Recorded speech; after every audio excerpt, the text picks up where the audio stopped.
Good morning and नमस्कार दोस्तों, स्वागत है आप सभी का आपके अपने YouTube channel GK search engine पर। तो दोस्तों आज है 13 सितंबर और 13 सितंबर से रिलेटेड राजस्थान करंट अफेयर्स के जितने भी इंपॉर्टेंट क्वेश्चन हैं उन सभी को हम इस वीडियो में डिस्कस करने वाले हैं। तो पूरा वीडियो बहुत ध्यान से देखना और वीडियो के एंड में मैं आपसे एक क्वेश्चन भी पूछूंगा जिसका आंसर आप सभी को कमेंट बॉक्स में देना है। कल के वीडियो में मैंने आपसे एक क्वेश्चन पूछा था जो था राजस्थान सरकार महाराणा प्रताप टूरिस्ट सर्किट विकसित करने जा रही है, इसके लिए कितने करोड़ रुपए के बजट का प्रावधान किया गया है। तो इसके लिए अगर बात करें तो 100 करोड़ रुपए का बजट निर्धारित किया गया। सी ऑप्शन यहाँ पर बिल्कुल सही था। जिन दोस्तों ने सी ऑप्शन कमेंट बॉक्स में सही जवाब दिया था उनको हार्दिक शुभकामनाएं। तो नई पीढ़ी को वीर योद्धा महाराणा प्रताप के जीवन से परिचित करवाने तथा उनके शौर्य की गाथा का गान जन जन तक पहुंचाने के लिए राजस्थान सरकार महाराणा प्रताप टूरिस्ट सर्किट विकसित करने जा रही है। इस सर्किट में महाराणा प्रताप के जीवन से जुड़े विभिन्न स्थल जैसे चावंड, हल्दी घाटी, गोगुंदा, कुंभलगढ़, दिवेर, उदयपुर इत्यादि को सम्मिलित किया जाएगा। इसके लिए 100 करोड़ रुपए का प्रावधान किया गया है। हल्दी घाटी में महाराणा प्रताप के स्वामी भक्त घोड़े चेतक का ऐतिहासिक और विशाल स्मारक भी बनाया जाएगा। तो चलिए शुरू करते हैं, लेकिन उससे पहले कल के क्वेश्चन का रिवीजन। कल के टॉप 5 क्वेश्चन थे। वन, पर्यावरण एवं जलवायु परिवर्तन मंत्रालय द्वारा आयोजित स्वच्छ वायु सर्वेक्षण 2025 में राजस्थान के किस जिले को सम्मानित किया गया। तो उदयपुर और अलवर, इन दोनों को अलग अलग कैटेगरी में पुरस्कार मिला था। नेक्स्ट है राजस्थान के जयपुर में पहली बार घूमर महोत्सव 2025 का आयोजन कब किया जाएगा। तो 15 नवंबर को पहली बार घूमर महोत्सव आयोजित होगा। नेक्स्ट है राजस्थान में किस जिले में 13 और 14 सितंबर को भारतीय काल गणना, पंचांग और ज्योतिष विषय पर अंतर्राष्ट्रीय संगोष्ठी का आयोजन होने जा रहा है। तो उदयपुर में आयोजित किया जाएगा। नेक्स्ट है मुख्यमंत्री भजनलाल शर्मा की उपस्थिति में रिको तथा किस के मध्य राजस्थान मंडपम तथा एलाइड परियोजनाओं के निर्माण के संबंध में एक एमओयू का आदान प्रदान किया गया था। तो national building construction company NBCC, जिसने भारत मंडपम का निर्माण किया था, वही राजस्थान मंडपम का निर्माण करेगी। नेक्स्ट है राजस्थान के किस जिले में पहले कृषि क्लिनिक केंद्र का उद्घाटन हुआ है। तो भरतपुर में इसका उद्घाटन किया गया। तो चलिए शुरू करते हैं। पहला क्वेश्चन है राजस्थान में किसके द्वारा फ्लिक्स बस सेवा के माध्यम से हेरिटेज ऑन व्हील्स का अभियान का शुभारंभ किया गया है। तो फ्लिक्स बस सेवा के माध्यम से जो हेरिटेज ऑन व्हील्स अभियान का शुभारंभ दिया कुमारी के द्वारा किया गया, जो कि उप मुख्यमंत्री है और राजस्थान की पर्यटन मंत्री भी है। आइए जानते हैं इम्पोर्टेंट फैक्ट्स। तो राजस्थान पर्यटन विभाग ने जर्मनी की कंपनी फ्लिक्स बस के साथ साझेदारी की है। इसके तहत ये कंपनी भारत और इंग्लैंड में अपनी अपनी बसों पर राजस्थान के पर्यटन का प्रचार करेगी। दिया कुमारी ने जयपुर में एल्बर्ट हॉल म्यूजियम से हेरिटेज ऑन व्हील्स अभियान का शुभारंभ किया। राजस्थान के उप मुख्यमंत्री दिया कुमारी के द्वारा 10 सितंबर को जयपुर में फ्लिक्स बस कंपनी की बसों के माध्यम से राजस्थान की विरासत को दर्शाने वाले विशेष अभियान का शुभारंभ किया था। बसों पर राजस्थान के महल, किले, म्यूजियम, पर्यटन स्थलों की तस्वीरें अंकित की जाएगी। इन बसों में राजस्थान की प्रसिद्ध गाथाएं और पर्यटन की जानकारी भी उपलब्ध होगी। भारत में देहरादून, हरिद्वार, दिल्ली, जयपुर के लिए जो फ्लिक्स बसें हैं जहां पर ये चलाई जाएगी, और ब्रिटेन में लंदन और कैम्ब्रिज में। जयपुर आने वाले पहले 100 फ्लिक्स बस यात्रियों को एल्बर्ट हॉल म्यूजियम में निःशुल्क प्रवेश भी मिलेगा। नेक्स्ट है हाल ही में नई दिल्ली में 27 सितंबर से 5 अक्टूबर तक आयोजित की जा रही विश्व पैरा एथलेटिक्स चैंपियनशिप, इसमें राजस्थान से कौन हिस्सा लेंगे। तो राजस्थान के 3 खिलाड़ी इसमें हिस्सा ले रहे हैं, सुंदर सिंह गुर्जर, महेंद्र सिंह गुर्जर और संदीप चौधरी, जो आप तस्वीर में देख सकते हैं। डी ऑप्शन यहाँ पर बिल्कुल सही, उपरोक्त सभी। आइए जानते हैं इम्पोर्टेंट फैक्ट्स। तो विश्व पैरा एथलेटिक्स चैंपियनशिप जो कि नई दिल्ली के जवाहरलाल नेहरू स्टेडियम में 27 सितंबर से 5 अक्टूबर के बीच आयोजित होगी। खास बात यह है कि इस चैंपियनशिप में राजस्थान के 3 खिलाड़ी हिस्सा लेंगे। तीनों ही खिलाड़ी ज्वेलिन एथलीट है। सुंदर सिंह गुर्जर F46 कैटेगरी में ज्वेलिन में प्रतिनिधित्व करेंगे, भाला फेंक में। महेंद्र सिंह गुर्जर F42 कैटेगरी में, संदीप चौधरी F44 कैटेगरी में हिस्सा लेंगे। विश्व पैरा एथलेटिक्स चैंपियनशिप के लिए भारतीय दल का चीफ कोच द्रोणाचार्य अवार्ड विजेता राजस्थान के महावीर सैनी को बनाया गया। तो ये कोच के नाम भी आजकल एग्जाम में पूछे जा रहे हैं। महावीर सैनी विश्व रिकॉर्ड होल्डर ज्वेलिन थ्रोअर सुंदर सिंह गुर्जर के कोच भी है। भारत में अब तक की सबसे बड़ी खेल प्रतियोगिता का आयोजन होगा, जिसमें 107 देशों के 2500 से ज़्यादा एथलीट हिस्सा ले रहे हैं। अगला क्वेश्चन है राजस्थान में दिव्यांगजनों को मुख्य धारा से जोड़ने तथा आत्मनिर्भर बनाने के उद्देश्य से सुगम्य बाड़मेर अभियान की शुरुआत कब की गई है? तो सुगम्य बाड़मेर अभियान जो कि शुरू हुआ है 12 सितंबर से बाड़मेर जिले में। ए ऑप्शन यहाँ पर बिल्कुल सही है। आइए जानते हैं इम्पोर्टेंट फैक्ट्स। तो दिव्यांगजनों को मुख्य धारा से जोड़ने और आत्मनिर्भर बनाने के उद्देश्य से 12 सितंबर को सुगम्य बाड़मेर अभियान की शुरुआत की गई है। बाड़मेर की जिला कलेक्टर टीना डाबी की पहल पर इस अभियान के तहत दिव्यांगजनों को सरकारी योजनाओं से लाभान्वित कराने के साथ साथ खेलकूद, कौशल प्रशिक्षण जैसी कई गतिविधियों के जरिए सशक्त बनाने की पहल होगी। अभियान के अंतर्गत पंचायत समिति मुख्यालयों पर विशेष शिविर का आयोजन किया जाएगा। वार्षिक पैरा स्पोर्ट्स फेस्टिवल आयोजित होगा। अभियान के दौरान लंबित 4,278 यूडीआईडी आवेदन का निस्तारण, सहायक अंग उपकरण वितरण, दिव्यांगजनों को जो पात्र दिव्यांगजनों को सामाजिक सुरक्षा योजना से जोड़ना, दिव्यांगजनों के लिए कौशल प्रशिक्षण कार्यक्रम जैसे कई कार्यक्रम आयोजित होंगे। नेक्स्ट क्वेश्चन है, राजस्थान में सरकारी सेवाएं सीधे लोगों तक पहुंचाने हेतु गांवों में कब से हर ग्राम पंचायत पर जो ग्रामीण सेवा शिविर आयोजित होंगे? यहाँ गाँव की ओर चलो अभियान को अब नाम बदलकर ग्रामीण सेवा शिविर कर दिया है। तो 17 सितंबर से इसकी शुरुआत है वो होने जा रही है। ए ऑप्शन यहाँ पर बिल्कुल सही है। आइए जानते हैं इम्पोर्टेंट फैक्ट्स। तो अब शहरों की तर्ज पर ग्रामीण इलाकों में भी सरकार सेवाएं सीधे लोगों तक पहुंचाने जा रही है। राज्य सरकार ने घोषणा की है कि आगामी 17 सितंबर से हर ग्राम पंचायत में ग्रामीण सेवा शिविर आयोजित होंगे। इन शिविर में एक ही मंच से 14 विभागों से जुड़े कार्य निपटाए जाएंगे। कलेक्टर को पूरे जिले में शिविर की जिम्मेदारी है वो सौंपी गई है जिला कलेक्टर को।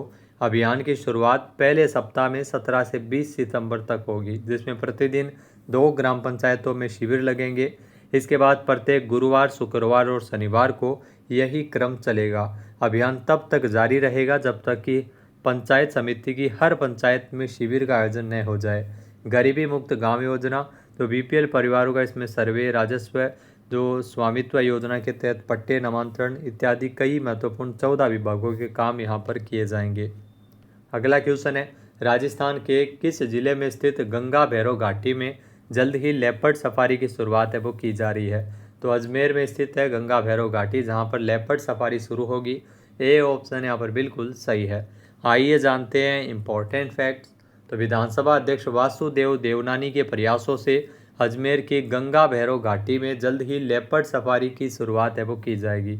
इस परियोजना से न केवल पर्यटन को नया आयाम मिलेगा बल्कि स्थानीय ग्रामीणों को भी रोजगार और आय के अवसर मिलेंगे। काजीपुरा, खरेखेड़ी, अजयसर और आसपास के गांवों में फैली गंगा भैरव घाटी में लेपर्ड सफारी विकसित की जाएगी। अजमेर में रणथंभौर, सरिस्का, रावली, टोटगढ़ रोड, जवाई बांध की तर्ज पर इस घाटी को पर्यटकों के लिए खोला जाएगा, जहां पर सैलानी तेंदुओं के साथ घाटी के मनोरम दृश्य का आनंद ले सकेंगे। इस परियोजना पर 19 करोड़ रुपये लागत आएगी, जिसमें शुरुआती चरण में 6 करोड़ रुपये से कार्य शुरू किया जाएगा। नेक्स्ट क्वेश्चन है, हाल ही में राजस्थान का पहला स्नेक पार्क कहाँ बनकर तैयार हुआ? तो मोस्ट इंपॉर्टेंट क्वेश्चन है, राजस्थान का जो पहला स्नेक पार्क है ये कोटा में बनकर तैयार हुआ है। ये क्वेश्चन पीछे भी एग्जाम में पूछा गया है और आगे भी पूछा जा सकता है। आइए जानते हैं इम्पोर्टेंट फैक्ट्स। तो कोटा में राजस्थान का पहला स्नेक पार्क बनकर तैयार हुआ है। केंद्रीय चिड़ियाघर प्राधिकरण ने भी यहाँ पर विभिन्न प्रजातियों के सांपों को रखने की स्वीकृति दी है। स्नेक पार्क में 29 प्रकार के भारतीय, अमेरिकी, ऑस्ट्रेलियाई और कई अन्य प्रजातियों के सांप रखे जाएंगे। पर्यटक यहाँ पर सांपों की दुनिया को करीब से देख सकेंगे। 2021 में सरप पार्क यानी सांप पार्क के निर्माण को मंजूरी मिली थी। राजस्थान सरकार ने इसके लिए 10 करोड़ रुपये का बजट भी स्वीकृत किया था और भवन पूरी तरह से यहाँ पर बनकर तैयार हुआ है।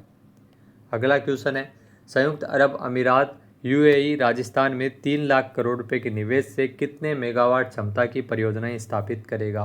तो संयुक्त अरब अमीरात जिसके द्वारा राजस्थान में 60,000 मेगावाट की 3 लाख करोड़ रुपए के निवेश की परियोजनाएं स्थापित करेगा। ए ऑप्शन यहाँ पर बिल्कुल सही है। आइए जानते हैं इम्पोर्टेंट फैक्ट्स। तो संयुक्त अरब अमीरात राज्य में 3 लाख करोड़ रुपए के निवेश से 60,000 मेगावाट क्षमता की अलग अलग परियोजनाएं स्थापित करेगा। संयुक्त अरब अमीरात के जो निवेश मंत्री मोहम्मद हसन अल सुवेदी और भारत के विदेश मंत्री एस जयशंकर के बीच इसको लेकर एमओयू साइन किया गया। राजस्थान में देश में सबसे ज़्यादा विकिरण यानी सौर ऊर्जा है। यहाँ पर प्रति वर्ग मीटर क्षेत्रफल में प्रति वर्ष 5.72 यूनिट सौर ऊर्जा उत्पादन की क्षमता है।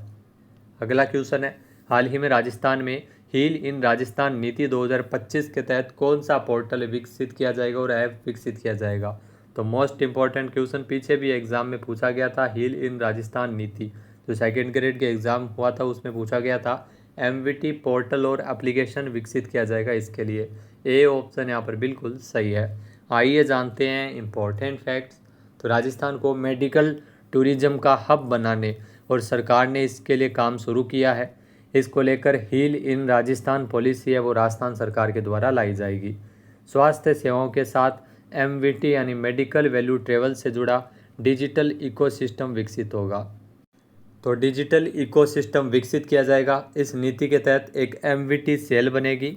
एमवीटी पोर्टल और एप्लीकेशन भी विकसित होगा। मल्टी स्पेशलिटी अस्पताल अंतर्राष्ट्रीय मानकों के अनुरूप विकसित हो सकेंगे। पारंपरिक चिकित्सा पद्धति जैसे आयुर्वेद, योग, यूनानी इत्यादि को बढ़ावा दिया जाएगा। टेली कंसल्टेशन और बहुभाषी हेल्पलाइन सेवाएं भी स्थापित होगी। साथ ही साथ इसी नीति के तहत हील इन राजस्थान नीति के तहत कार्यान्वयन हेतु मुख्य सचिव की अध्यक्षता में एक कार्यकारी समिति और मेडिकल शिक्षा सचिव की अध्यक्षता में एक तकनीकी समिति गठित की जाएगी। ये 2 लाइन आपके लिए महत्वपूर्ण है। इसके तहत जो एमवीटी सेल और सिंगल विंडो पोर्टल की स्थापना के लिए राज्य सरकार के द्वारा राशि भी आवंटित की जाएगी। अगला क्वेश्चन है, हाल ही में किसे मरणोपरांत पीवी नरसिम्हा राव पुरस्कार से सम्मानित किया गया है। तो most important PV Narasimha Rao पुरस्कार मरणोपरांत मनमोहन सिंह को मिला है, भारत के पूर्व प्रधानमंत्री। बी ऑप्शन यहाँ पर बिल्कुल सही है। आइए जानते हैं इम्पोर्टेंट फैक्ट्स। तो पूर्व प्रधानमंत्री मनमोहन सिंह को मरणोपरांत पीवी नरसिम्हा राव पुरस्कार से सम्मानित किया गया। भारत के पूर्व प्रधानमंत्री मनमोहन सिंह को भारत के 1991 के आर्थिक सुधारों में उनकी महत्वपूर्ण भूमिका के लिए मरणोपरांत पीवी नरसिम्हा राव स्मृति अर्थशास्त्र पुरस्कार से सम्मानित किया गया। यह सम्मान उदारीकरण, वैश्विक एकीकरण और आर्थिक नीति के माध्यम से राष्ट्र निर्माण में उनके योगदान को मान्यता देता है। मोंटेक सिंह अहलूवालिया द्वारा यह पुरस्कार दिया गया था। गुरु शरण कौर ने यह पुरस्कार ग्रहण किया। नेक्स्ट क्वेश्चन है, हाल ही में किसे महाराष्ट्र के राज्यपाल का अतिरिक्त प्रभार सौंपा गया है। तो महाराष्ट्र के राज्यपाल का अतिरिक्त प्रभार सौंपा गया आचार्य देवव्रत को, जो आप तस्वीर में देख सकते हैं। ए ऑप्शन यहाँ पर बिल्कुल सही है। आइए जानते हैं इम्पोर्टेंट फैक्ट्स। तो आचार्य देवव्रत को महाराष्ट्र के राज्यपाल का अतिरिक्त प्रभार सौंपा गया है। गुजरात के राज्यपाल आचार्य देवव्रत को CP राधाकृष्णन के उपराष्ट्रपति चुने जाने के बाद महाराष्ट्र का कार्यवाहक राज्यपाल नियुक्त कर दिया है।